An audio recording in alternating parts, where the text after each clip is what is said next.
Would you be brave enough to enter these terrifying churches after hearing the countless ghost stories and evil spirits that haunt these abandoned places? During the colonial period, Chapels of Ease was constructed by farmers as a house of worship because their farms were located so far from the churches. This one was built using tabby construction between 1742 and 1747 and served the island farmers who were members of the parish church of St. Helena. It was once known as the White Church, as the combination of oyster shells and lime caused the structure to appear to glow white. Services came to a halt at the chapel after it was heavily damaged in a forest fire in 1886.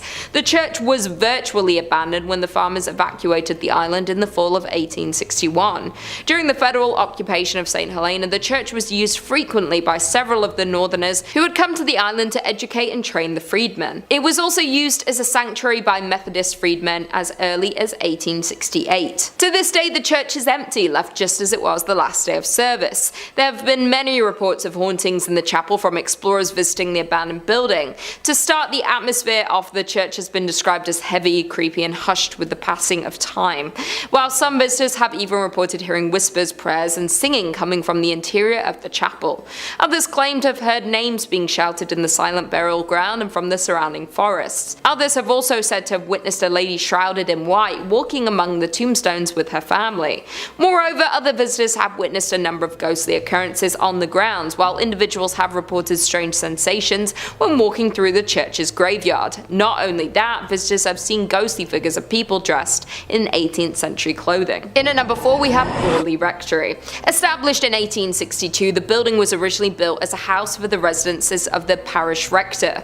The earlier rectory had burned down to the ground in 1841 and then was replaced in 1862. Borley Rectory itself is a tiny rural community in Essex that had 110 inhabitants at its peak. Now just a shell of a rectory left abandoned. Now the ghost stories don't start once the building was abandoned, but there had been claims of ghostly activity on the site from as early as 1819, with a shadowy nun being seen gliding across the ground where the rectory was built. By the time the Bull family moved in, there were reports of the sound of rushing water in the house and bells ringing from unknown sources. There were also reports of disembodied sounds of crashing and heavy footsteps in empty areas of the building. As with so many cases of alleged poltergeist activity, much appeared to be in the daughter of Ethel's room, being the subject of many hauntings. In 1900, Ethel saw what looked like a nun hiding in the trees, and as they reached out to the nun, the figure dissolved in front of her very eyes. As years passed, household items went missing. There started being mysterious messages appearing on the walls of the home.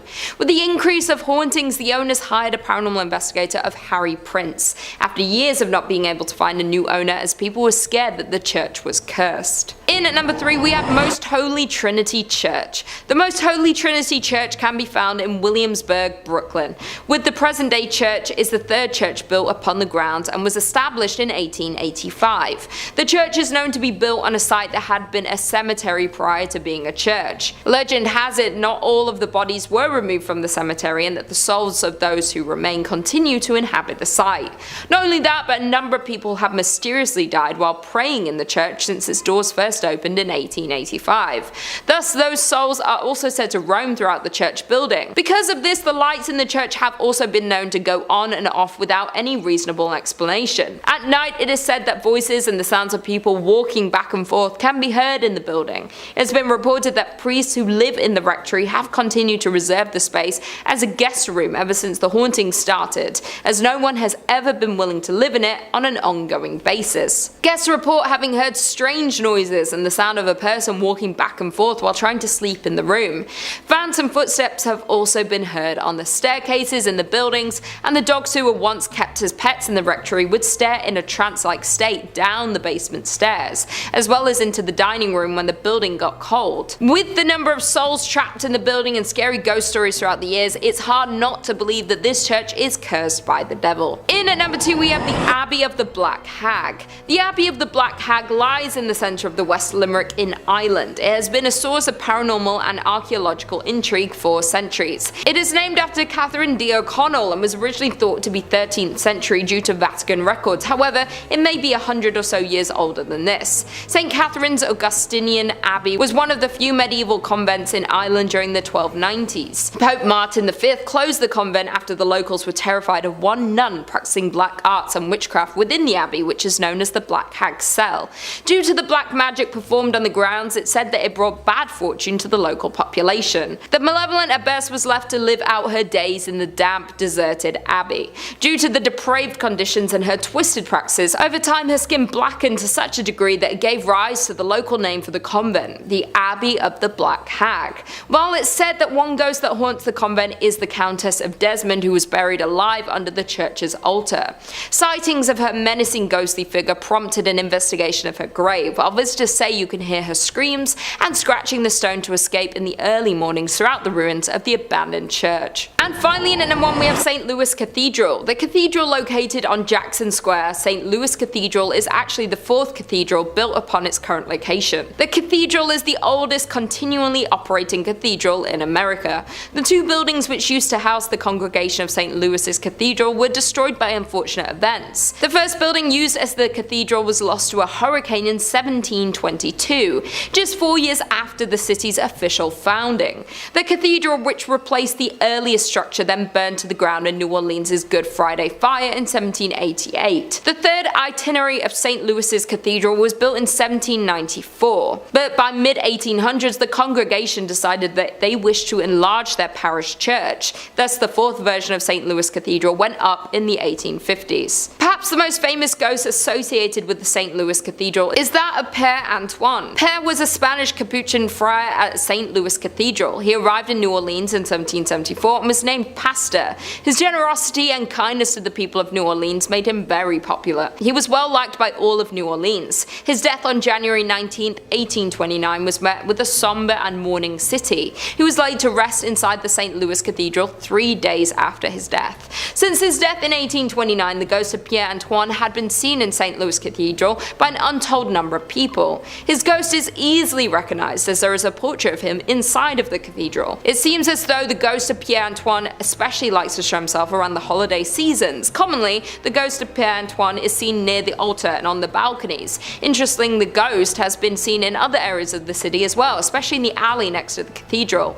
In addition to that, the ghost of Pierre, there are other famous ghosts associated with St. Louis Cathedral. Some of the ghosts which are said to haunt St. Louis Cathedral, like that of Père Dagobert, who became pastor of St. Louis Cathedral in 1745. On quiet evenings after worship, people have seen the ghost of Dagobert walking the aisles of the cathedral, his head down to the ground, walking silently in sandals. Number 5. St. Mary the Virgin Church. Columbkille, England. I gotta say, that sounds like it's a fake place, like where Sir Topham Hatt lives. Well, not only is it real, but it's home to a bone-chilling haunted church, St. Mary the Virgin Church. Now, St. Mary was built in 1350 outside the main settlement of totally real place Columbkille. Traditionally, churches are built facing the east. I didn't know that. It's so it can align with the sun rising, which in Christianity is associated with heaven and the Messiah. Churches have their altars facing east so you pray in that holy direction.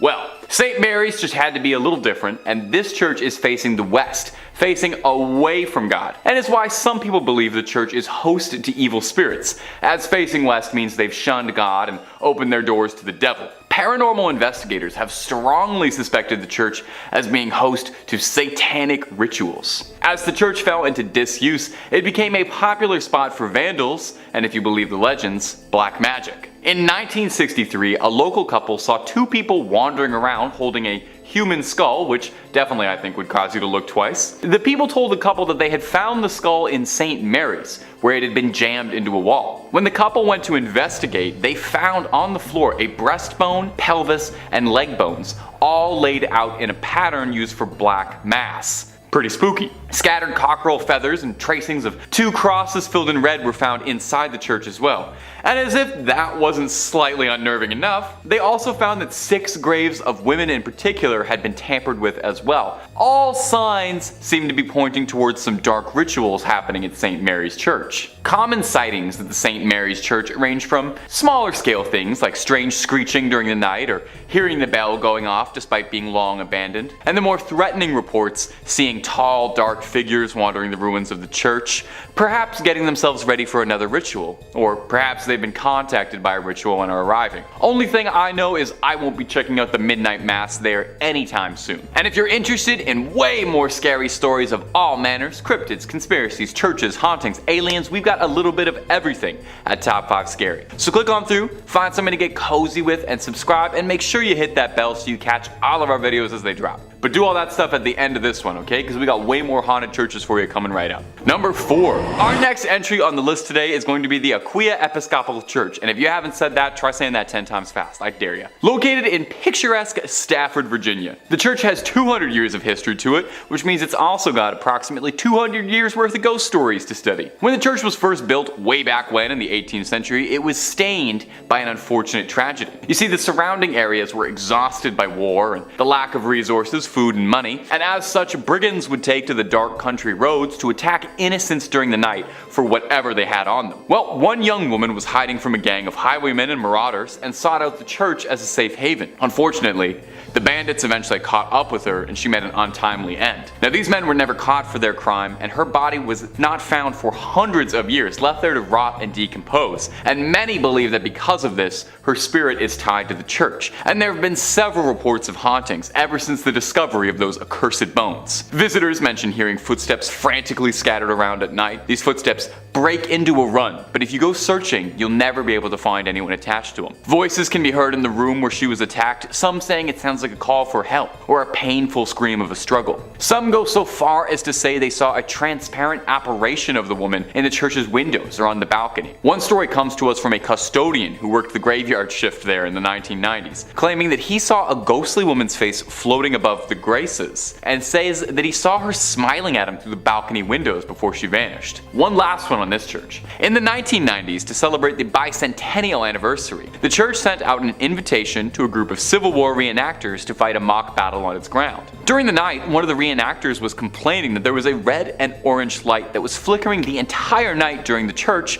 that prevented him from sleeping. The man explained this to the father of the church, and the father explained back that there was no electricity in the vestry, and that the light must have been the spirit confused by why the Civil War had started up again. Imagine, you're a ghost, you're already out of time, and then you look outside and you see guys from your time? My little ghostly sense of the world would be so thrown off. I would have to buy a new ghost calendar. Number 3. Monaster Nagayal the Duff, or Abbey of the Black Hag if you don't got all that time. Wow, you see that? You see what that church is called in that little chyron below me right now? I'm just supposed to pronounce that with my lips? Okay, it's also called the Abbey of the Black Hag, and that's what we're going with. We're not calling it that other thing.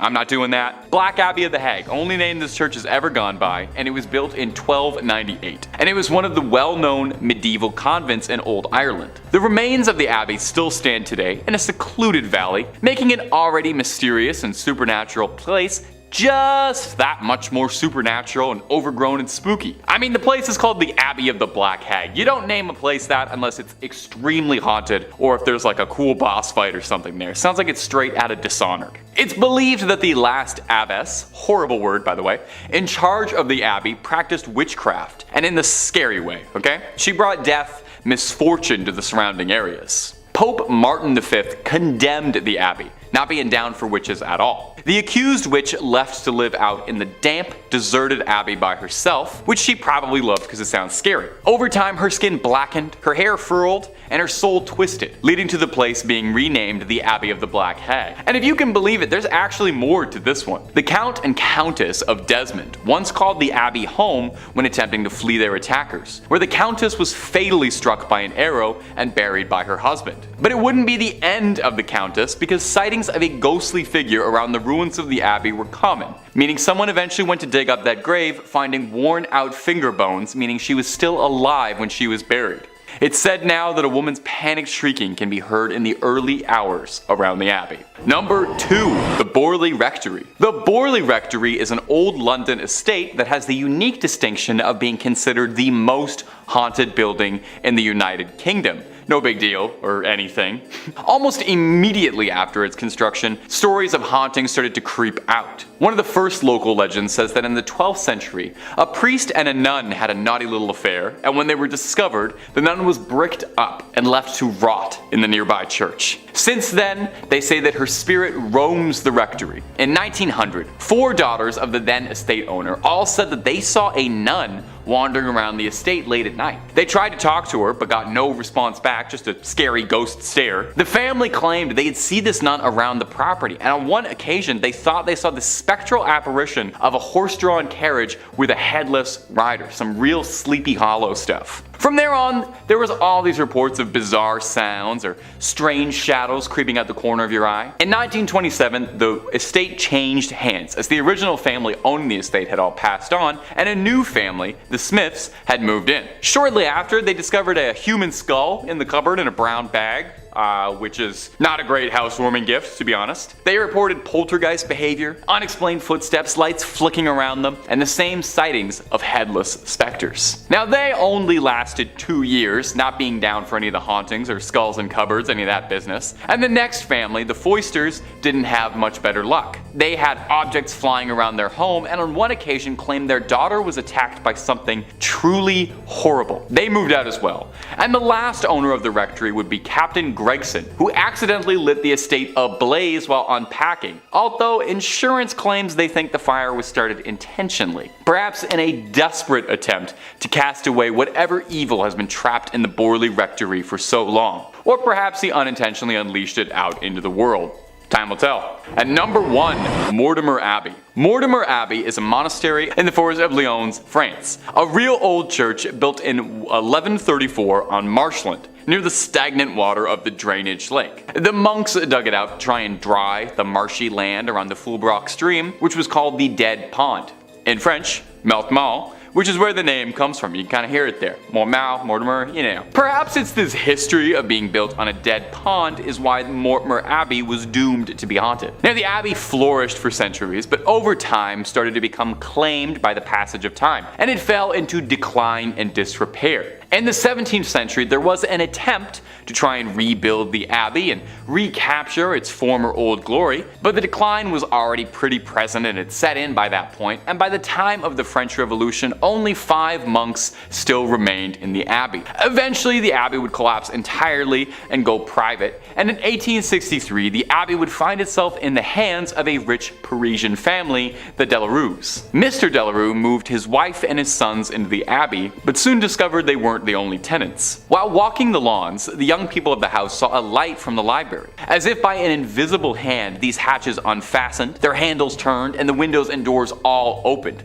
The paintings on the inside of the abbey turned themselves around and steps thundered out into the halls, and nobody moved out immediately after. I would have started looking for new real estate right then and there. But one night, the young Delarue, Charles, had his fiancée over to come see the estate that would become her new home in marriage. She was offered the guest room, but found herself terrified during the night when she couldn't sleep because she was too busy being tormented by mysterious sounds and objects around the room that were hurling themselves around, being possessed by something. Having had, quite frankly, enough, like I think any of us might have, the young suitor announced she would never live in this house, called off the entire marriage, and hurried back to Paris tout de suite, where there were plenty of handsome young men asking her hand in marriage who didn't live in old haunted estates, okay? That's the message to take away from this. Get the love you deserve, and the love you deserve is not in a haunted house. Number 5 on this list is the Templo Mayor ruins. So a church is typically defined as a place for Christian worship, but let's loosen up that definition just a little bit and start thinking about it as a building or landmark where people would have worshipped higher beings. If we start thinking about it like that, then the Templo Mayor ruins can certainly qualify. Mexico has a lot of haunted spots, but this is at the top of their list for sure. Gaurav Gupta writes, this archaeological site in Mexico has a blood-soaked past. It is a haunted Aztec civilization site that has made its presence felt throughout the time. Around 4,000 people were brutally killed to please Aztec gods. The priests would cut out the beating hearts from the victims' chests and then throw their life lifeless bodies on the stairs of the Aztec temple. Aztec's last emperor, Cuauhtémoc, made his last stand invading Spanish armies before he was tortured and killed. This Aztec is now a museum, and tourists report strange sensational feelings and sightings of shadow figures. 4,000 people were likely sacrificed here. That is a truly absurd amount of sacrifices. Then throw on the fact that a great battle took place here,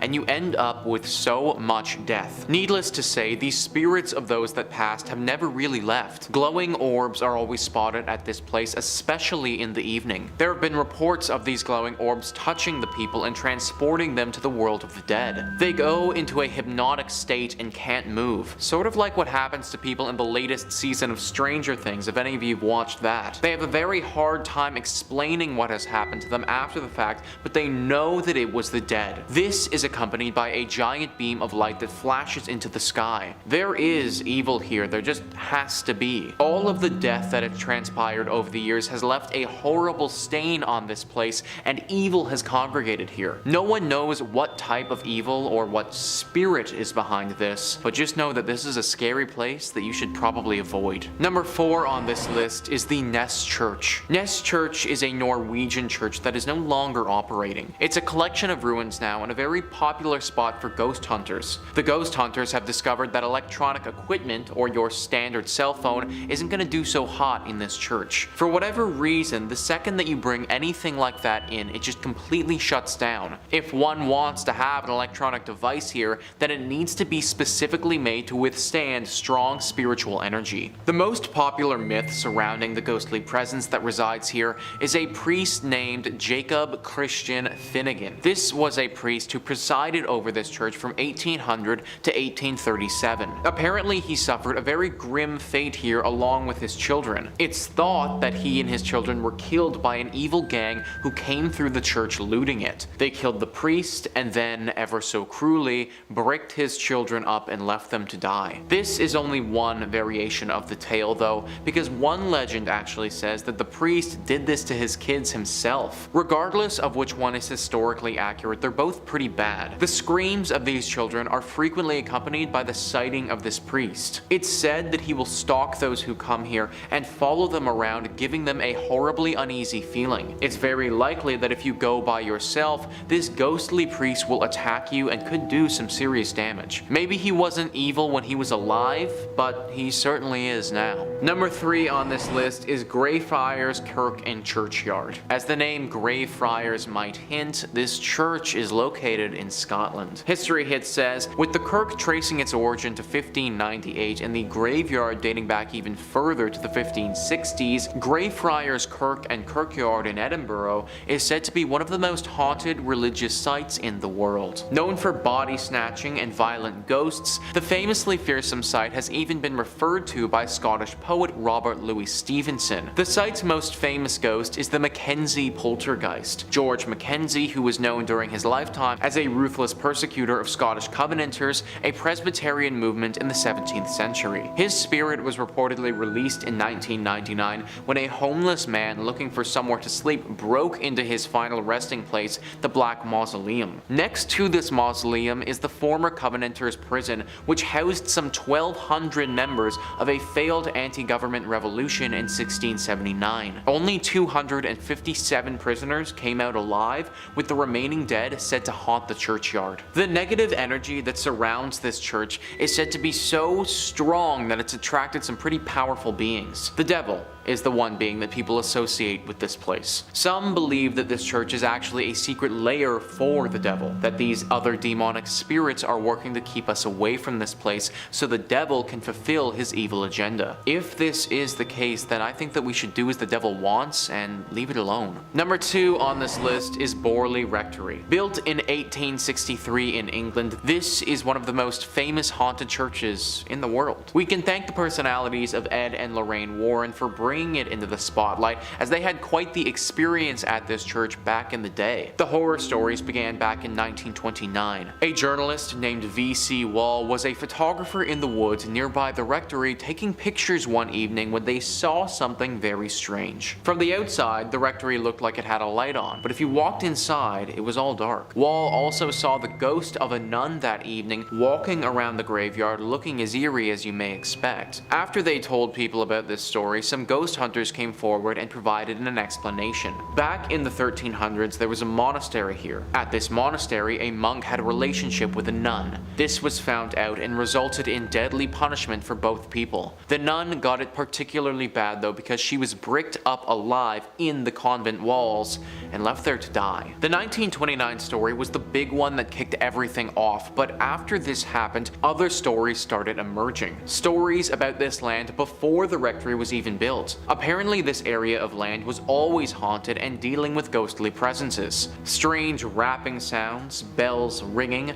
objects moving and flying around without anyone touching them are all very common sights at the Borley rectory. The ghost of this nun is also a regular character here, making herself known to newcomers quite often. You may even see the ghost coach. A headless phantom coach driver is said to be around the area and will approach people every now and again and take them away. Why anyone would ever get into a coach driven by a headless ghost is beyond me, but apparently it happens. Everything about this rectory and land is evil, and it needs to be avoided. And finally, number 1 on this list is Nidaros Cathedral. This is not only Norway's most important cathedral, but also one of the most haunted as well. I mean, in all honesty, it literally looks like Dracula's castle if Dracula's castle was a cathedral. It was constructed in the 1300s, but the actual hauntings didn't begin until relatively recently in its lifetime. In 1924, Bishop Mary Gleditch saw something pretty scary and gruesome. The ghost of a monk who had a massive slash directly across his neck. Ever since that day, this monk is seen very regularly. Nobody knows why though. People and historians have looked through the history of this cathedral and can't seem to find any record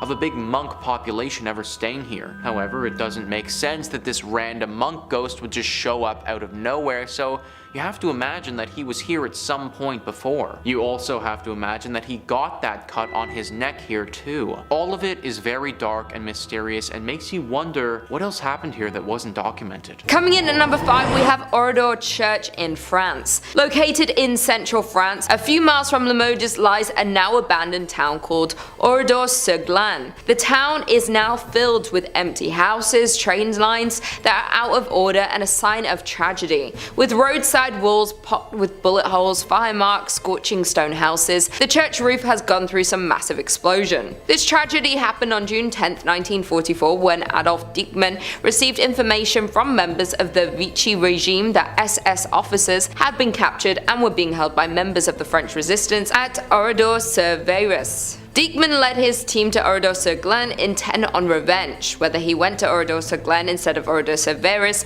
on purpose or whether he mixed up the two towns because of the similarity in their names is something we will never know. The men of the village were quickly rounded up, then herded into a variety of surrounding barns and garages as the women and children were confined to the local church. Then a gas explosion was placed in the church and lit aflame. There was only a handful to survive the tragic accident that happened at the church of this town. With all the lives lost in the church and surrounding town of that night, it is said to be haunted by many spirits. As some witnesses report, as they stand at the church's windows at night, they see the dark spirits of the people who lost their lives walking through the ruined village's deserted streets. At the stake, they often smell the aroma of burning wood and flesh as it lingers over this abandoned village. Until recently, the new residents would leave gifts along the border of the village of the martyred as a peace offering for the spirits that still haunt the church. In the end, we will never actually know the reason behind the attack upon the Oradour church on June 10, 1944, though some think there was an evil entity or spirit upon the church that coerced the attack to happen.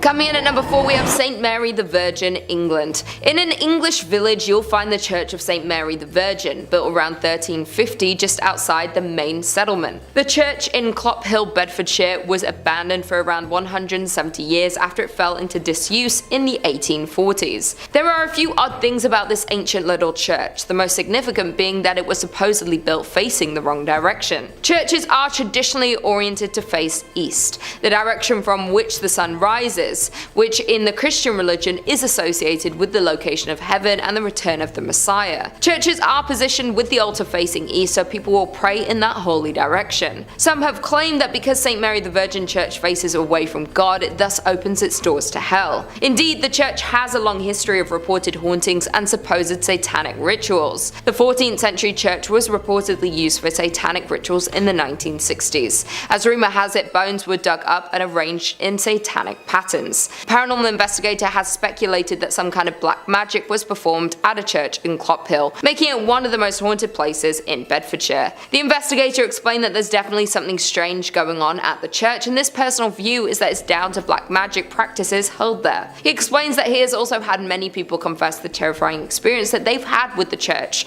One filmmaker told the investigator that he saw a dark shape that was extremely tall coming towards him. The filmmaker and his colleague ran when he felt something grab his arm, even though he couldn't see anything. Once police arrived to the scene, instead of laughing the claim off, they congested that they've spent a lot of time guarding the abandoned site, as many people experienced the same thing. Over the years, many people have reported seeing strange things near the church, from mysterious hooded monks to tall dark figures. In at number 3 we have Egg Hill Church, Spring Hills, Pennsylvania. Considered one of the most haunted churches known to man, we have Egg Hill Church in Spring Hill, Pennsylvania. The church was built in 1860 and was out of use by the 1920s. The most well-known story about Egg Hill Church is of the great number of people that supposedly lost their lives. This occurred at the turn of the century in the 1800s, when the pastor at the time ended the life of his whole congregation by poison and kept them in the nearby woods. Other stories say that the pastor only ended the life of the people of the parish. He reportedly would end their lives one by one under the mysterious circumstances and got away with it, until the day that he would be discovered, where he would end his own life in the church. Some who have been to the church say they have seen drawings of pentagrams and goats appear on the walls and ceilings,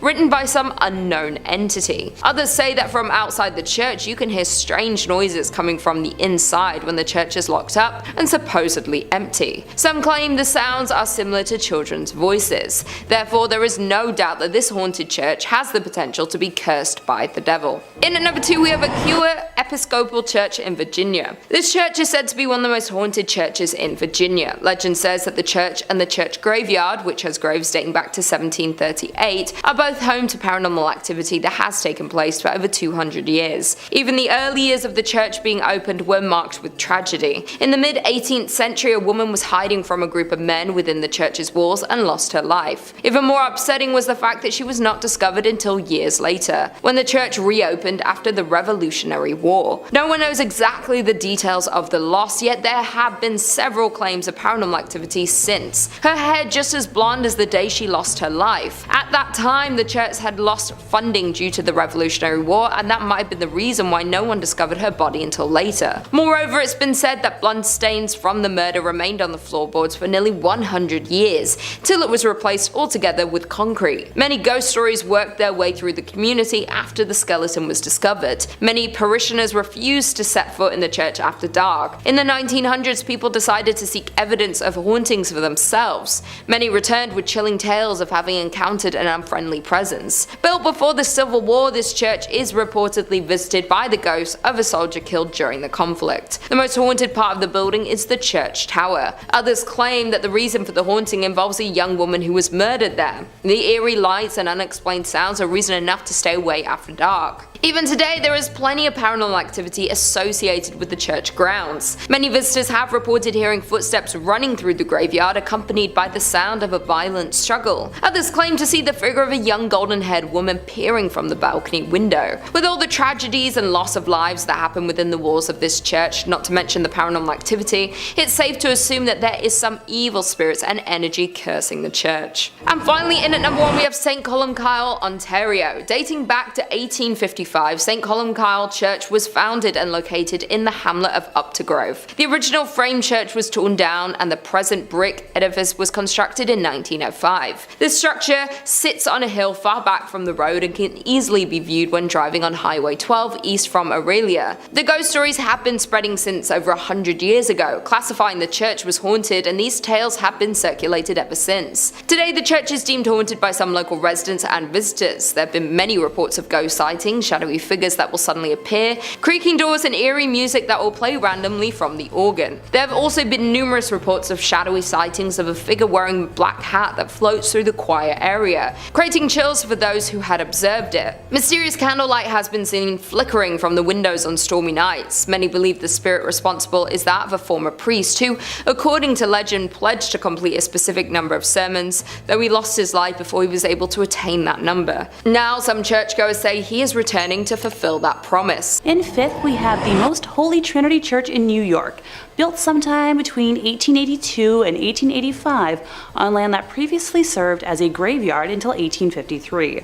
According to local rumors, not all of the bodies residing there were exhumed from the graveyard, and the spirits of those left behind still inhabit the grounds to this day. The church property covers an entire city block, and it is said that there are false closets leading to bricked-up doorways, tunnels, and random sub-basements throughout the church and convent. There are also mysterious passageways on the upper levels of the church, where legend says only priests are able to enter. The church's rectory was built in 1872 by its second pastor, Monsignor Michael May, who later passed in his room on the second floor. Priests who live in the rectory have used that space for mainly a guest room ever since, as no one has ever been willing to live in it on an ongoing basis. Guests have experienced lights being switched off and on, hearing strange noises, and the sound of a person walking back and forth while trying to sleep. Phantom footsteps have also been heard on the staircases in the building, and dogs who were once kept as pets in the rectory would stare in a trance-like state down the basement stairs, as well as into the dining room when the building got cold. In 1897, a parish bell ringer named George Stell's life was taken in the vestibule of the church. Though there was a suspect in the case, a former parishioner who would later be executed for an unrelated ending of life, no one was ever convicted of the crime. The red fluids of Mr. Stell's, as well as the red handprint of the killer, is believed to still be on the wall in a stairway leading to the bell tower. George's ghost still roams the church and is believed to be the reason why the bells will ring suddenly, vowing not to leave until his death has been solved. Moving on to our fourth place position, we have the Aquia Church of Stafford, Virginia. While the congregation was established in 1711, the physical parish wasn't built until 1751. It was a gorgeous brick building built on a peaceful hilltop with a two-story crucifix floor plan, which otherwise known as a cruciform, which was considered a rather unusual style for colonial churches. Aquia was built to replace two earlier sites of the Overwharton parish, which were constructed around 1680. The inside of the church burned down in 1754 and was not rebuilt until 1757. It was then shut down from the Revolutionary War until the Civil War due to lack of funding, before reopening as a stable, campsite, and hospital for Union forces. It was during this closure that a young blonde woman was traveling the dark country roads, rural Stafford County, when a group of highwaymen accosted her. This time period was full of exasperated uncertainty from the war, and with it a severe lack of resources, food, and money. Men would wait hidden on the side of roads to steal the valuables from people walking or riding by their hiding spots. She ran from the men to the sanctuary of the church, but was only able to hide for a little while before they broke inside and ended her life. Her body was hidden in the tower, and the men were never caught. It wasn't until after the Revolutionary War ended in 1775 and the church was ready to reopen for services that what was left of her was discovered. A skeleton with golden blonde hair that was as intact as if she had been freshly slain. The red fluid that spilled on the floor from her death was impossible to remove. Despite using every trick known to man, the stains remained in the tower for well over 100 years, until during a modern renovation when the redness was covered up by concrete. With the facility still being in use today, members of the church have mentioned hearing footsteps walking around at all hours of the day and will break into a frantic run around the church at night, but no one is there. Noises can be heard in the empty tower, with some saying it sounds like a struggle, others describing a groan, whistle, or even a call for help. Many have also mentioned seeing a transparent woman in the church's windows, on the balcony, or even in the graveyard, dubbing her Blonde Beth after the hair of the skeleton. In the 1900s, brave people would try to stay overnight at the church, but were chased away by what they described as an unfriendly presence. A custodian working in the graveyard saw a ghostly woman's face floating above the graves, while another man saw a woman smiling at him through the balcony windows before she vanished. In the middle of this creepy sandwich, in third place, we're taking a closer look at St. Mary the Virgin, located on the outskirts of Columbkille, England. Originally built facing the west sometime around the year 1350, it's believed to have been erected on top of a leper hospital run by monks. I'd like to take a moment to note that it was built in the quote-unquote wrong direction, with churches traditionally facing east, the direction from which the sun rises, which is associated with the location of heaven and the return of the Messiah in Christian religion. Altars inside of these holy buildings would face in the eastbound direction for prayers. Some have claimed that because St. Mary the Virgin faces away from God, it thus opens its doors to hell, and ergo responsible for the tale I'm about to tell. The building was abandoned in 1848 when the rector at the time made the decision to have a new church built instead of expanding the previous one, which was much needed due to the rapidly growing congregation. Old St. Mary's, as was dubbed by the locals, was then primarily used as a mortuary chapel, holding bodies before they were buried in the adjacent cemetery. By the 1950s, St. Mary's had become so run down that it could no longer fulfill that use, with just the outdoor walls and tower remaining. In March 1963, the tomb of an 18th century apothecary's wife was broken into, and the bones were arranged ritualistically in the middle of the church. And once again, on Midsummer's Eve of 1969, multiple women's graves were broken into, with bones being removed and rearranged once more. While the specific individuals involved in these acts were never identified, the arrangements found resembled those used in black mass rituals performed by satanic groups at the time. After the first incident in 1963, a rare decision was made to rehollow, or in more simple terms, re-bless the altar that was left in the building, in a failed attempt to protect the building from evil. Later that year, Reverend Harold Colthurst reported stumbling upon a group of men in the building that were in the midst of a mysterious ritual, being quoted as saying that the men were trying to communicate with evil spirits, chanting some sort of mumbo-jumbo. They were definitely in league with the devil. Modern-day visitors to the now landmark have reported seeing a plethora of ghostly figures during the day and nighttime, faint lights moving about before vanishing mysteriously, along with reports of a chilly and oppressive atmosphere even during warm days. In second place, we're visiting l'Abbaye de Mortimer, or Mortimer Abbey. It was originally built in 1134 on land gifted by King Henry I. The stagnant water of the drainage lake, which was dug out by the monks to dry up the marshy land, was called Mortimer, or the Dead Pond, giving the monastery its name. Totally not ominous or anything. The monks constructed what was then one of the largest monasteries in the world on said land. The legend says that after the passing of his only son, King Henry wanted to reform his daughter Matilda and had her locked in a room in the abbey for 5 years. The anger and hate she felt from being sent away and isolated stained and seeped into the walls of the monastery, cursing it for eternity. After her eventual release, she went on to live until 1167, when it said her spirit returned to Mortimer Abbey to haunt the area as the White Lady. She is said to appear on nights close to a full moon, moaning as she drifts through the now ruins of the monastery. Those that have seen her report that she alternates between wearing black and white gloves. If she appears to you with white gloves on, you're destined for good luck. But if she appears with black, you'll be expected to pass within a year. Alas, Matilda is not the only spirit one must worry about if visiting the abbey. When the monastery was at its peak in the 1500s, a frail and suffering woman was brought to the monks with an illness it was believed that only they could aid. It was revealed that she was possessed by the spirit of a wolf and cursed to become a werewolf for several nights. The monks chained her to a room and conducted multiple exorcisms in an attempt to eradicate the spirit. The monks were able to exorcise the evil wolf spirit or demonic force out of the woman, but it then attached itself to the grounds and walls of the monastery. Several hundred years later, in 1884, a man named Roger Saboureau was hunting in the woods nearby when he was attacked by a large werewolf. He shot it multiple times, killing the creature, but when he returned home at dawn, he found the body of his wife bearing wounds matching those he had given the wolf. People say the spirit of Roger's wife and his own heartbroken spirit still wander the area when the moon is full. The abbey was exorcised by the church in 1921, but still remains haunted to this day. And coming in first place, we have the Abbey of the Black Hag, locally known as Monasterngalagduff. Please don't curse me for my pronunciation. St. Catherine's Abbey, or simply as Old Abbey. It's located roughly 2 miles east of the village of Shanagolden, in the townland of Old Abbey. Gee, can you tell where it got its name?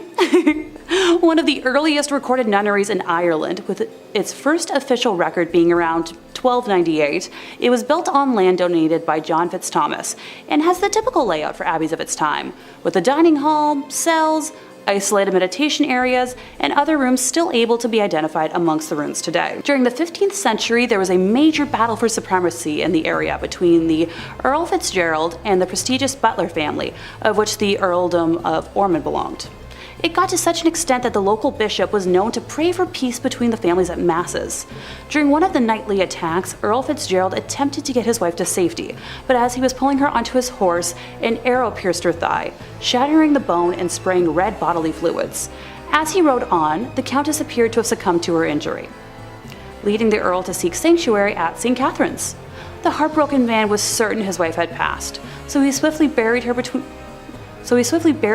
the altar and continued elsewhere to find safety. As the night went on, the nuns and residents began to hear hair-raising screams and made the decision to rebury the Countess in hopes of bringing her peace.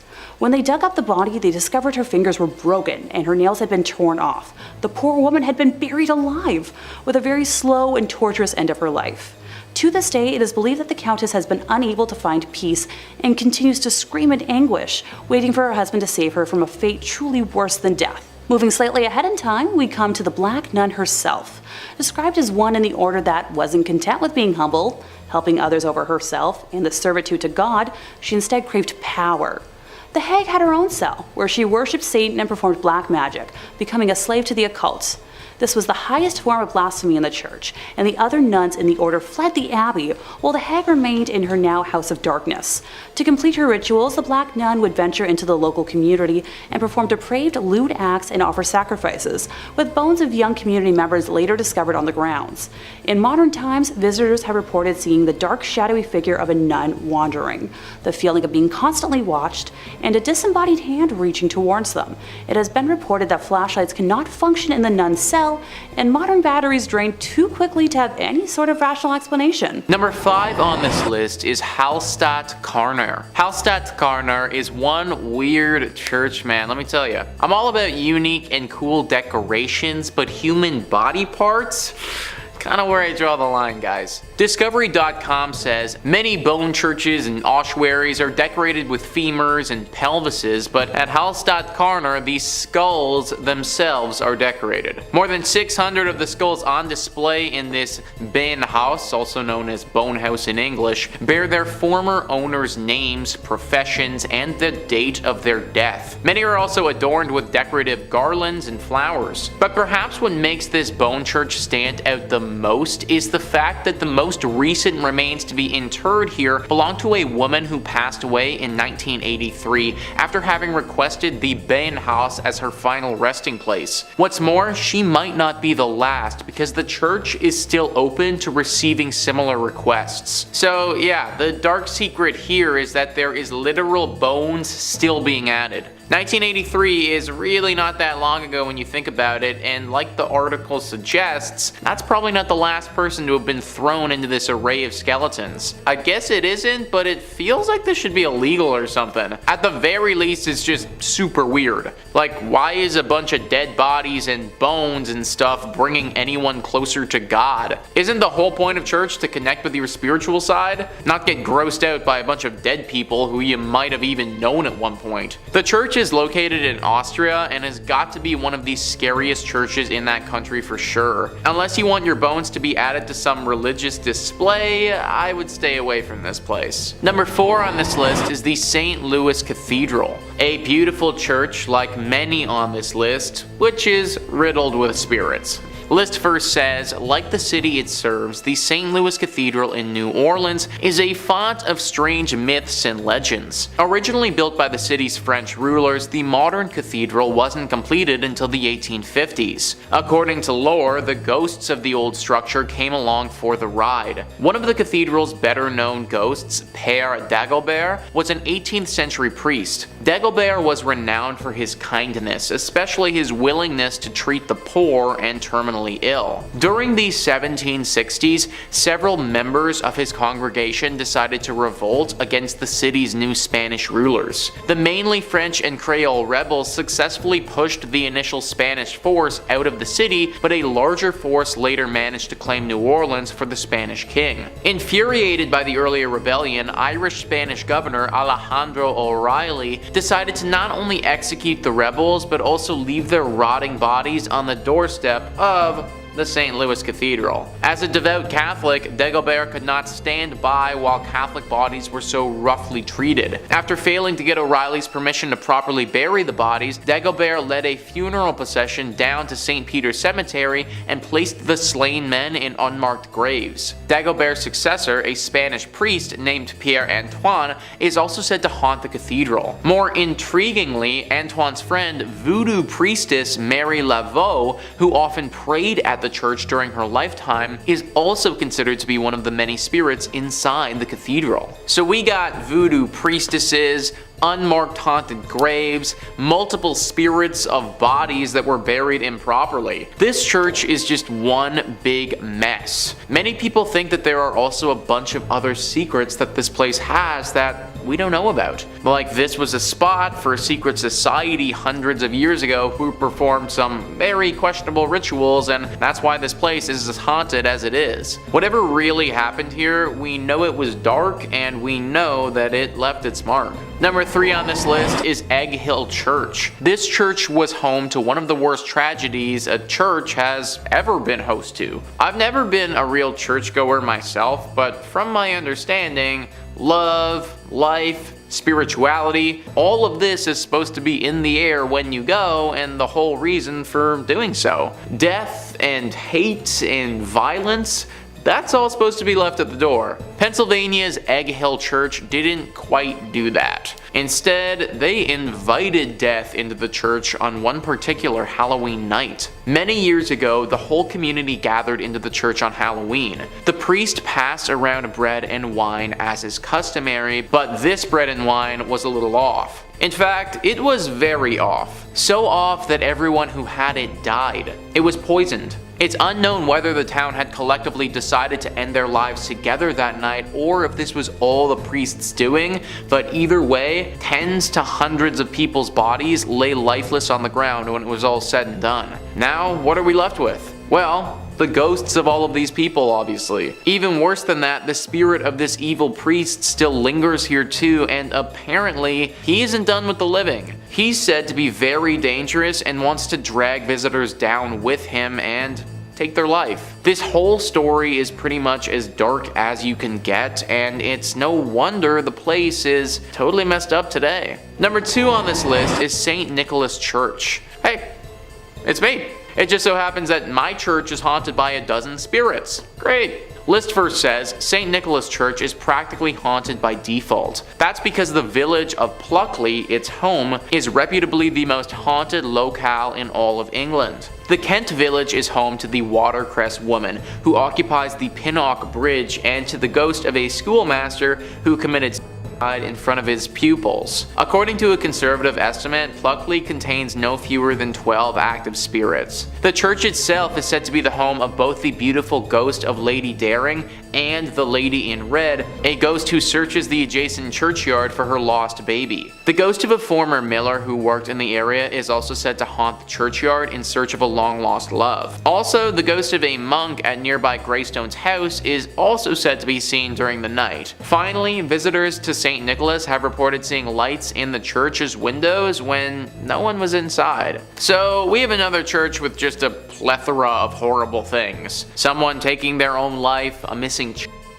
a man who has lost his loved one. My question is, why did all of this happen at this one church? Like, what really caused all of this to transpire in the first place? Are we just supposed to believe that it's all coincidence, or is there actually something more afoot here? I think that's the real secret, and sadly, I don't know if we're ever going to be able to find the true answer. And finally, number 1 on this list is St. Andres on the Red. Just that name alone. On the Red. Like, of course this place had to have some dark secrets. List first says St. Andrews on the Red, completed in 1849, is located in the town of Selkirk, which is more or less a suburb of Winnipeg. It's the oldest stone church in Western Canada, and it may be the region's most haunted thanks to the spirits of former plague victims. Other apparitions are said to populate the church's graveyard. Eyewitnesses have reported seeing a ghostly man clad in black and a mysterious woman in white. Also, a disembodied pair of red eyes have startled the visitors in the past, while a ghost car has been noted not far from the church's main entrance. If you're thinking about visiting the church or graveyard, be wary. Those who've claimed to have seen the various apparitions also reported having terrible nightmares the following nights. Most of these nightmares apparently involved the gates of the cemetery,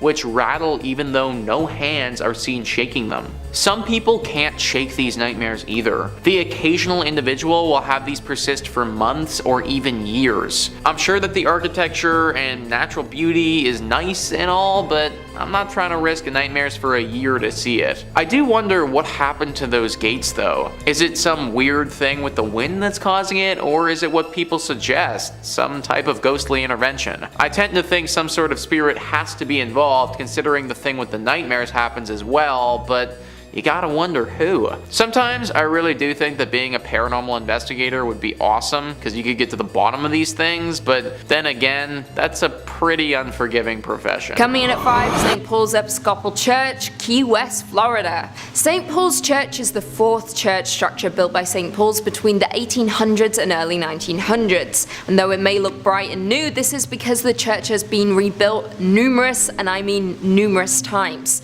The original church, made of coral rock, was completed in 1839. However, it was destroyed during the Havana hurricane in 1846 and was rebuilt in 1848. Once again though, the church was destroyed when the Great Fire of Key West struck in 1886. However, by some good fortune, the rectory survived unscathed, and the rebuilding once again began on the 3rd structure, ending in 1887. However, disaster struck once again though in 1909 when the church was destroyed by a powerful hurricane. This time though, the parish hall survived, as well as the rectory.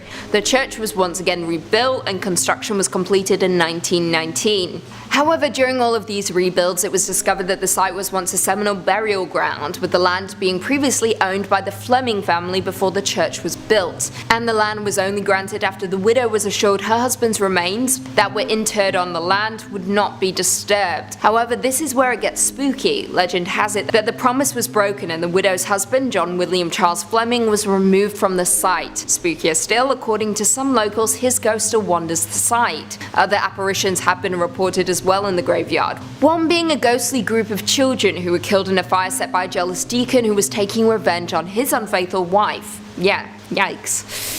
Coming in at 4, St. Andrew's on the Red, Selkirk, Canada. Built between 1845 and 1849 to serve the local community of retired Hudson Bay Company personnel, this church is located in a small suburb of Winnipeg, located on a lightly forested hill with an incredibly impressive Gothic design. It is by far the oldest stone church in Western Canada and has definitely had its fair share of paranormal activity. The church became an old campfire story among young teens and rebellious kids who would dare their friends to walk backwards around the church 3 times, with the expectation that you would disappear. Now, of course, that never actually happened, but it was still a frightening tale to tell children so they didn't wander through the cemetery at night. Now, what makes this church truly chilling is that victims of influenza, diphtheria, typhoid, and tuberculosis from the early colonial era were interred here, and their restless spirits are said to still wander the grounds of the church. Specifically, some visitors have reported disembodied red eyes floating through the cemetery,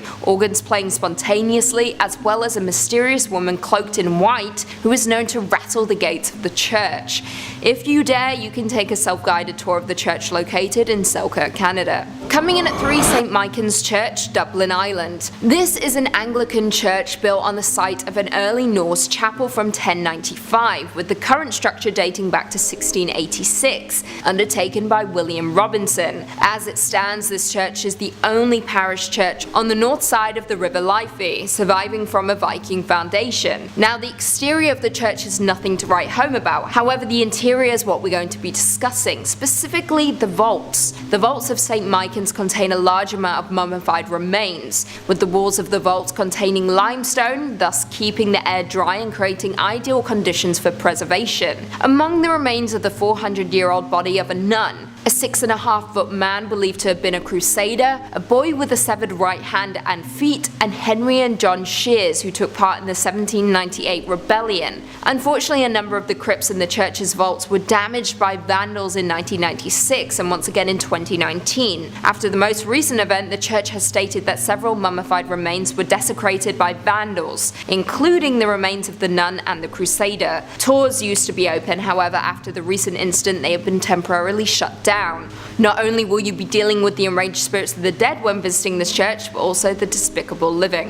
Coming in at 2, Cathedral of the Assumption of Our Lady, Guadalajara, Mexico. Also known as the Guadalajara Cathedral, this is a Roman Catholic cathedral of the Archdiocese of Guadalajara and was built in 1541 in the Spanish Renaissance style with neo-Gothic spires. However, though the building is beautiful, it has been plagued by hauntings and tragic events. On May 30th, 1574, during Mass, neighbours fired shots into the air. Some of the bullets fell onto the cathedral and started a fire, ultimately damaging the building. A second tragic event struck in 1818 when an earthquake shook the city, causing the towers and dome to collapse. The cathedral was of course repaired, however it continues to be in danger. It was damaged by earthquakes in 1932, 1957, 1985, 1995 and 2003. However, outside of natural disasters, the cathedral also has a ghostly side to it. One of the most popular attractions is of course the Crypt of Archbishops, which is truly chilling. However, more chilling still are the mummified bodies on display there, with one dating back to the 1700s, which belongs to a child that was killed for converting to Catholicism. Some visitors to the cathedral have claimed that they have seen her eyes blink and have witnessed her hair move. Very spooky indeed. And finally, coming in at number 1, St. Thomas Anglican Parish of Mulgoa, New South Wales, Australia. Designed by Reverend Thomas Mackinson and built from 1836 to 1838, this church is incredibly striking with a Gothic revival design and is said to be one of the most haunted churches in not just Australia, but in the world. Though the church is youthful in appearance and located in a semi-rural area, it is hiding an incredibly dark and tragic history. Legend has it that 2 young boys died in a fire in the bell tower of the church after a prank went horribly wrong. Since that fateful day, any kind of light, even candles, anger the spirits of the boys' restless spirits. According to a Facebook group, Haunted Places of Sydney, they say, I quote, "There's an urban legend that claims that if you drive laps around the church at night, the headlights of your car will switch off, and if you continue, the car will stall." However, it isn't just the church's legend that is creepy. The surrounding cemetery is also filled with monuments that date back almost 200 years ago. With monuments that date back almost 200 years, adding to the creepy factor. As of right now, the church is owned by Anglican Church Property Trust and was added to the New South Wales State Heritage Register on April 2nd, 1999. Number 5 on this list is Rosslyn Chapel. Rosslyn Chapel is located in Scotland and is arguably the most haunted church in that country. This chapel has a ton of ghostly legends surrounding it that lead to the lore of its hauntings. The Rosslyn Chapel actually writes themselves. In July 2006, a group of actors were rehearsing in the chapel for a play they were about to do at the Edinburgh Festival. One said that he saw a fairy-like figure in the grounds of the building. Another was locking up the chapel at the end of the rehearsal. As he was doing so, heard the voice of a child in the crypt. Obviously, he didn't want to lock the child in overnight, so he went down to the crypt to get the child, but found that there was no one there. Another tale says that the ghost of a white lady haunts Rosslyn Chapel. Legend has it that she is a girl from the St. Clair family who was bewitched by an evil spell and sleeps in an enchanted chamber. Here, she is waiting to be rescued by a knight. Once rescued, the spell upon her will be broken and the knight will be granted great treasures. And yet another tale is of a phantom dog which roams the grounds around the chapel, and on stormy nights its ghostly barking can be heard. We got a fairy, we got a child, we got spells, we got a dog. This chapel has everything that a paranormal lover could ever want.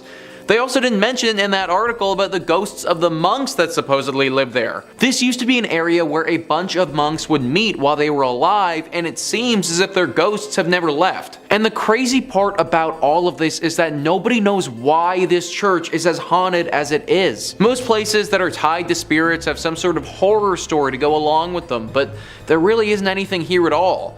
I suppose it's possible that this church just happened to be built on an area where tons of spiritual energy has gathered. Hit me in the comments down below what you guys think happened to this place to get it like this, cause I'm honestly stumped. Number 4 on this list is the Ness Church.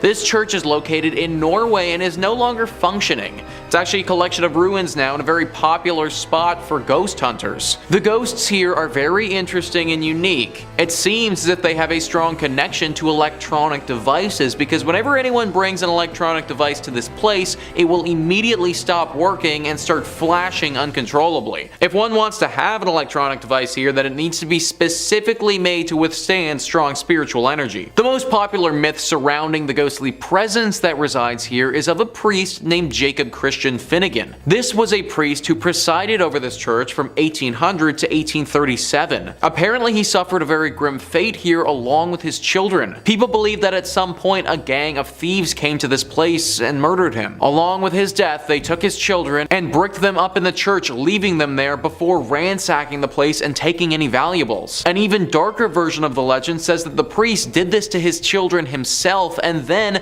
promptly hung himself in the church for the locals to later find. I'm not too sure which legend is the true one, but either one would have left their dark mark behind. The screams of these children are frequently accompanied by the sighting of this priest. It's said that he'll stalk those who come here and follow them around, giving them a horribly uneasy feeling. At this point, the church is nothing but a ruin of its former self, and considering the ghostly presence that's waiting for you, I just avoid going altogether. Number 3 on this list is the Church of Agia Theodora of Vasta. This church is located in Greece and is one of the most unique churches you will ever see. Sticking out of this tiny Byzantine church's roof is 17 holly and maple trees. These are sizable trees as well and grow over 30 meters tall. There are 2 versions of how this church got its ghostly presence, and they're described well by Greeker than the Greeks. They write, "Coming from a family of only girls, Theodora, to save her father from having to join the army, disguised herself as a boy and joined up. Not long after joining the army, a local girl, believing Theodora to be a boy, and when Theodora, for obvious reasons, rejected her, the girl, out of revenge,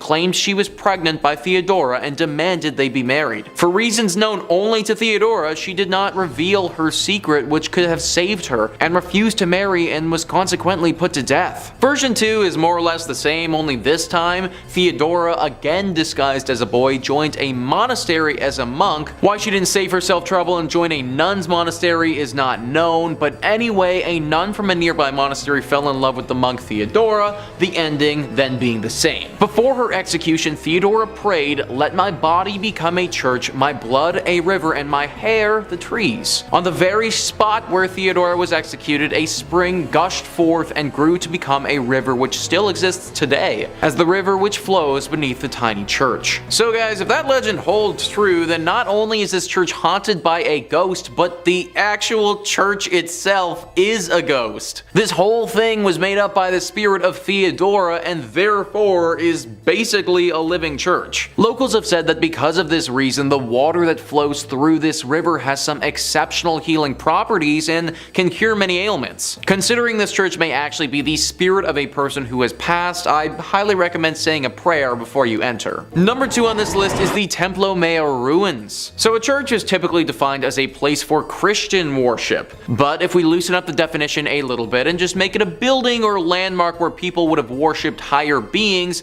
then the Templo Mayor ruins can certainly qualify. This temple is one of the most haunted places in Mexico, and for good reason. Gaurav Gupta writes, "This archaeological site in Mexico has a blood-soaked past. It is a haunted Aztec civilization site that has made its presence felt through the time.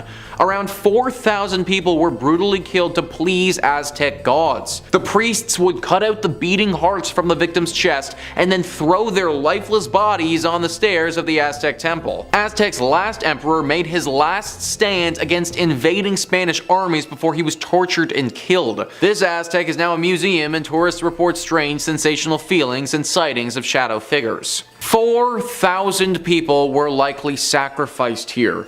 That is just an insane number of people to have died over the years. Not to mention the fact that a battle took place here, and that would have caused more loss of life in great numbers. Needless to say, the spirits of those that passed have never really left. Glowing orbs are always spotted at this place, especially in the evening. Some people have also felt contacted by the dead before. Like they go into a deep trance and get a vision of something to come or something happening in a totally other life. From my research, they've had a hard time explaining it, but they know that something paranormal has touched them. Some locals have even noted a bright light flashing up into the sky at this place before. It happens very infrequently and doesn't seem to have any rhyme or reason to it, but every now and again you can spot a beam of light blast into the sky. I don't think it's unbelievable to think that this place is deeply haunted with all of the death that's happened here. From my reading, it seems to be decently safe to visit if you go during the daytime, but I'd still say a prayer to those that were lost here. And finally, number 1 is the Chapel of the Dead. This one is really interesting because it's actually a crypt underneath a big church. The Chapel of the Dead, or the Capuchin Crypt, is located in Italy and it's underneath the Santa Maria della Concenzo dei Cappuccini Church. This church is located in Rome and was built in the 1600s. The church itself wouldn't be haunted if it wasn't for the 3,700 skeletal remains that are found underneath it. Yeah, that's right folks, this Chapel of the Dead has a bunch of dead in it. The remains of these dead are everywhere along the walls and represent different rooms of this underground chapel. There are 6 different rooms that comprise this chapel, and they are as follows: Crypt of the Resurrection, the Mass Chapel, Crypt of the Skulls, Crypt of the Pelvises, Crypt of the Leg Bones and Thigh Bones, and Crypt of the 3 Skeletons. Crypt of the Pelvises, guys, that's an actual thing. I feel like I don't need to go into detail about what sort of remains hang along the walls in that room, but yeah, that's an actual thing. And listen to what Wikipedia writes about the last room, the Crypt of the 3 Skeletons. The center skeleton is enclosed in an oval, the symbol of life coming to birth.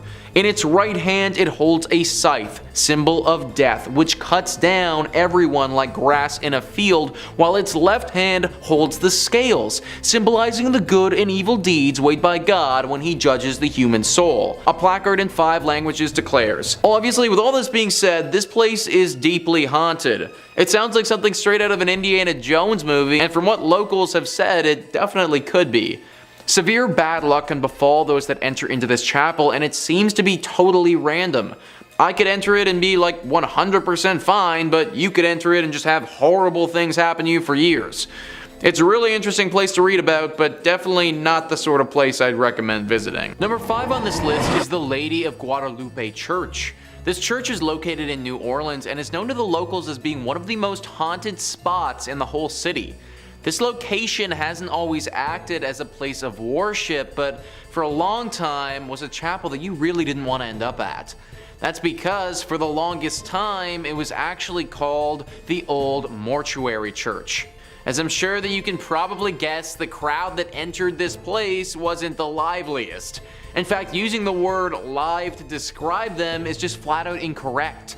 New Orleans was hit hard many a time with epidemics, with yellow fever being especially bad.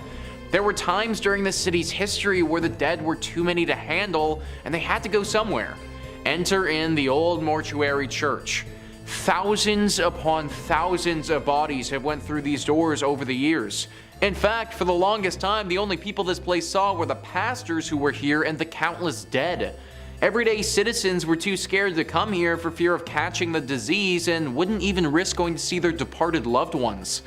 Obviously, all this death has left its ghostly mark. Eventually, it was turned into a full-fledged church that people attend, but not before the spiritual damage had been done. Nowadays, the spirits of some of those who died during this harsh period in New Orleans history still haunt the area. Glowing orbs have been seen by those who frequent the church floating around at nighttime. Subtle and faint moans can be heard echoing throughout the walls, as if the moans themselves were wind blowing through the church. The ghost of a man has said to approach people from time to time claiming he needs help and that he was never sick to begin with. This is definitely one of those churches who's seen its fair share of tragedy over the years, and it shows. However, believe it or not, it may not be the most haunted church in New Orleans, but more on that later. Number 4 on this list is St. Helena's Chapel of Ease. This chapel is located in South Carolina and is a ruin of its former self. A website all about Beaufort, South Carolina writes, "The chapel was destroyed in a horrendous forest fire that happened after the Civil War. Today, the ruins of the chapel and a graveyard remain. The vault still remains out of order to this very day. The planters left St. Helena with the arrival of Union forces in 1861, and the church never regained its stature. Some stories relate that Union soldiers used it for services during the war, as well as Northerners who came to the area after the war to educate and train the former slave population. The door of the Fripp's vault was ruined by the soldiers, and at some point it was decided to brick up the entrance. According to the story, workmen did a very good job of sealing the vault, only to return the following day to find the bricks removed and neatly stacked beside the mausoleum. This had occurred many times. Convinced that the supernatural was at work, the job remained unfinished. Local authorities had assured that no one had been in the area the previous night long enough to complete such a task. Today, the vault remains empty. The door is half sealed by bricks. One might find the experience of looking into the vacant vault more than a bit unsettling, if not downright eerie. Ever since that moment, regular ghostly sightings have been reported here. A woman dressed in 18th century clothing carrying a child through the graveyard is one of the most frequent apparitions that takes form.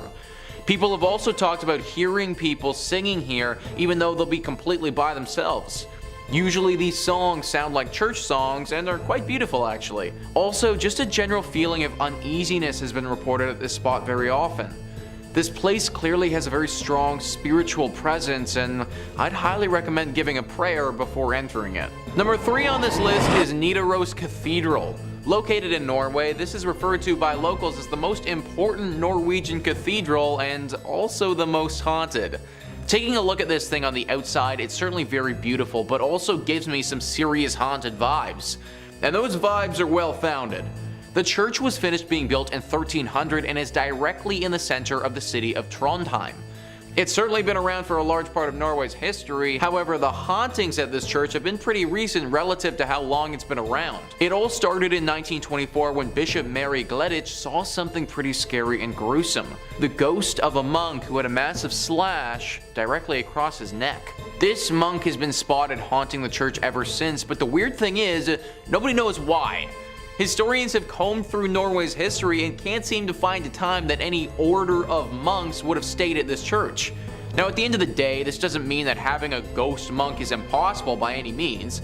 It's totally possible that a singular monk just happened to be at this church for some reason and through some tragedy died, or by the nature of that cut was potentially murdered. Whatever his reasoning for being there, he certainly is. Many visitors have spotted him, and some have said that they've seen him playing the organ in the church before. I personally can't imagine stumbling upon a monk whose throat is totally cut playing the organ. This is definitely one that deserves a prayer before entry. Number 2 on this list is St. Louis Cathedral. So we already talked about the Lady of Guadalupe Church, but the only reason that church even exists is because of the St. Louis Church. Also located in New Orleans and arguably more haunted than the previous one. This church is interesting because one could argue that it's been around a lot longer than the other New Orleans one, but that also isn't necessarily true. That's because this is actually the 4th church to go up on this spot. 3 previous times the church that was here has suffered serious damage that caused it to get replaced. One was from a hurricane that swept through the entire area and totally knocked the church to the ground. One was by a raging fire, and one was simply by wear and tear of being around for so many years. It was during one of the times that this place was in disrepair that other church was built. Along with these incidents, it should also be noted that the church used to be used to bury some of New Orleans' prominent figures. So when you walk through this church, you're literally walking over a ton of graves in the process. Through the deep history this church has, it's no wonder that ghostly sightings are a regular here. Perhaps the most famous ghost associated with St. Louis Cathedral is that of Père Antoine. Pierre was a Spanish Capuchin friar at the St. Louis Cathedral. He arrived in New Orleans in 1774 and was named pastor. His generosity and kindness to the people of New Orleans made him very popular. He was well liked by all of New Orleans. His death on January 19, 1829 was met with a somber and mourning city. He was laid to rest inside the St. Louis Cathedral 3 days after his death. Since his death in 1829, the ghost of Père Antoine has been seen in St. Louis Cathedral by an untold number of people. His ghost is easily recognized as there's a portrait of him inside the cathedral. It seems as if the ghost of Pierre Antoine especially likes to show himself around the holiday seasons. Commonly, the ghost of Pierre Antoine is seen near the altar and on the balconies. So guys, what I just read is from an article written by Ghost City Tours describing how serious this haunting is at this church.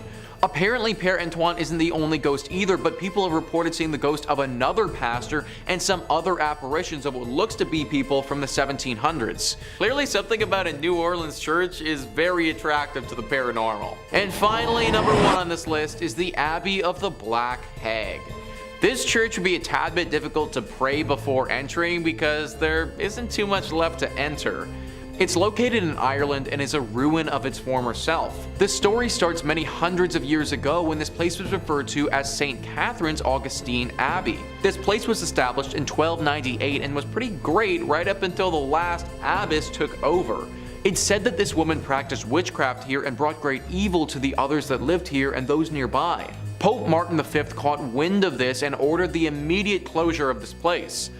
Everybody left, except for the witch. She stayed here completely by herself, practicing magic all day and all night. Eventually, through her consistent spell practicing and probably the fact that she never bathed ever, her skin blackened to such a degree that people started referring to this place as the Abbey of the Black Hag.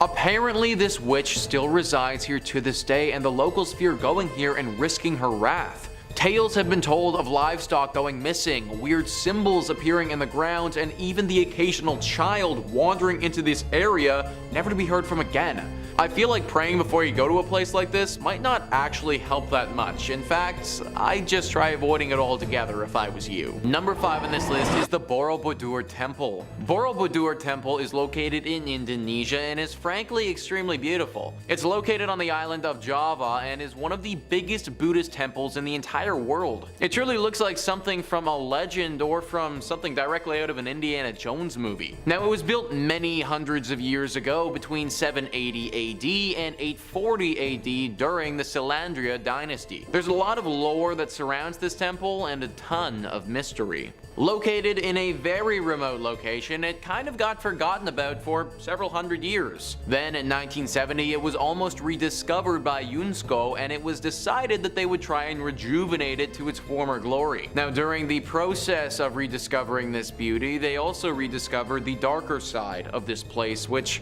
has people believing at least at one point the devil may have been hiding here. Gruesome visuals etched into the interior of this temple depicting some just horrible things. Torture, beheadings, displays of sheer violence that I can't get into detail on YouTube about. Some awful drawings showing what would have gone down here at one point in history. Also, along with these acts of violence, some drawings that seem to point to the presence of the devil. Drawings looking at potential rituals that would have been performed in honor of this devil. People worshipping the devil and praising him, all of that. Nowadays, it's pretty understood that this place no longer hides the devil. But for several hundred years, it's very possible this could have been a bit of a stronghold for either the devil or another evil spirit. Number 4 on this list is the Chernobyl Church. Now, I imagine a lot of you have heard about Chernobyl before, the devastating accident that went down in Ukraine back in 1986. If you aren't familiar, then basically a huge nuclear power plant exploded, which caused the worst nuclear accident the world has ever seen. It killed 31 people right off the bat, and then several more over the years from radioactive poisoning. That area where the blast occurred has been closed off to the public, and rightfully so. It's literally still radioactive to this day, and if people were to go into the 20-mile radius that's closed and then proceeded to stay there for an extended period of time, they would certainly feel the negative effects of doing so. All of this has left for a very creepy abandoned city vibe that looks like something straight out of the apocalypse. Most of the buildings here are horribly worn down and starting to fall apart. After all, it's been over 30 years and no one has looked after them at all. Which is why it's very strange to see the church in this village still in perfect condition. Recently, somebody entered into the radiation zone and went into this church. They were shocked to see that the church itself on the inside was still in perfect form. Even though everything around it has been hit hard with decay, this building still remains how it was. Why? Well, the person taking these photos didn't know, and they didn't stay too long to find out. Apparently, after entering, it wasn't long before they started to feel a very ominous presence. Something deep and dark and sinister lurking here, not wanting to be found. As if entering the church woke whatever this thing was from its slumber, and it wasn't ready to be woken. This individual got out of there as fast as possible and didn't want to investigate further, but it got me thinking that this church might be hiding the devil. A horrible accident occurs where tons of people perish. The whole city gets abandoned and no one can come into this area for over 30 years.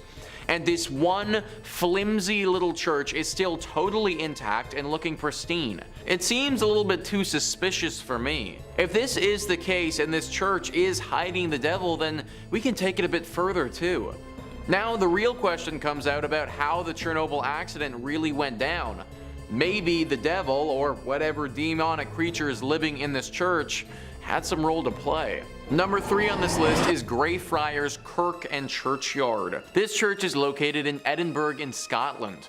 History Hit says, with the Kirk tracing its origin to 1598 and the graveyard dating back even further to the 1560s, Greyfriars Kirk and Churchyard in Edinburgh is said to be one of the most haunted religious sites in the world. Known for body snatching and violent ghosts, the famously fearsome site has even been referred to by Scottish poet Robert Louis Stevenson. The site's most famous ghost is Mackenzie poltergeist George Mackenzie, who is known during his lifetime as a ruthless persecutor of Scottish Covenanters, a Presbyterian movement in the 17th century. His spirit was reportedly released in 1999 when a homeless man looking for somewhere to sleep broke into his final resting place, the Black Mausoleum. Next to this mausoleum is the former Covenanters prison, which housed some 1,200 members of a failed anti-government revolution in 1679. Only 257 prisoners came out alive, with the remaining dead sent to haunt the churchyard. This church is haunted by so much negative energy that people around the area believe